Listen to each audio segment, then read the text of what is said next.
தற்போது கிடைத்த அண்மை செய்தி. மறைந்த முன்னாள் முதலமைச்சர் கலைஞர் கருணாநிதியின் 100 ஆண்டு நினைவு நாணய வெளியீட்டு விழா நேற்று நடைபெற்றது. இந்த விழாவில் மத்திய பாதுகாப்புத்துறை அமைச்சர் ராஜ்நாத் சிங் கலந்து கொண்டு நாணயத்தை வெளியிட்டார். அதற்கு முதலமைச்சர் மு.க.ஸ்டாலின் நன்றி தெரிவித்து தற்போது பதிவிட்டுள்ளார். அது தொடர்பான அண்மை செய்தியை பார்த்துக் கொண்டிருக்கிறோம். இது தொடர்பான கூடுதல் விவரங்களை தலைமைச் செய்தியாளர் சிவா வழங்க கேட்கலாம். வணக்கம் சிவா, கூடுதல் விவரங்கள் என்ன பதிவு பண்ணுங்க.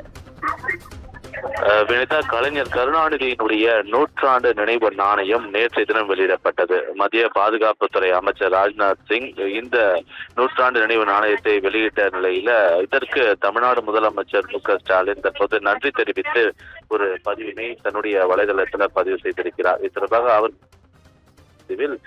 கலைஞர் கடந்த 50 ஆண்டுகளுக்கும் மேலாக தமிழகத்தில் ஆற்றிய பல்வேறு பங்களிப்புகள் நினைவாக அவருடைய 100 ஆண்டு நினைவு நாணயம் வெளியிடப்பட்டிருக்கிறது என்றும், அதோடு மட்டுமல்லாமல் கூட்டாட்சி, இந்திய ஜனநாயகம் மற்றும் தமிழ்நாட்டினுடைய வளர்ச்சிக்கு அவர் ஆற்றிய முக்கிய பங்களிப்பை நேர்த்தியாக மத்திய பாதுகாப்புத்துறை அமைச்சர் நேற்றைய தினம் நடந்த விழாவில் எடுத்துரைத்ததற்கு தன்னுடைய நெஞ்சார்ந்த நன்றி என்று அவர் குறிப்பிட்டிருக்கிறார். அதோடு மட்டுமல்லாமல் தெற்கிலிருந்து உதித்த சூரியனுக்கு இதயபூர்வமான அஞ்சலி செலுத்திய மத்திய பாதுகாப்புத்துறை அமைச்சர் ராஜ்நாத் சிங் தன்னுடைய இதயபூர்வமான நன்றி என்றும் முதலமைச்சர் மு.க.ஸ்டாலின் தன்னுடைய பதிவில் குறிப்பிட்டிருக்கிறார். வினிதா,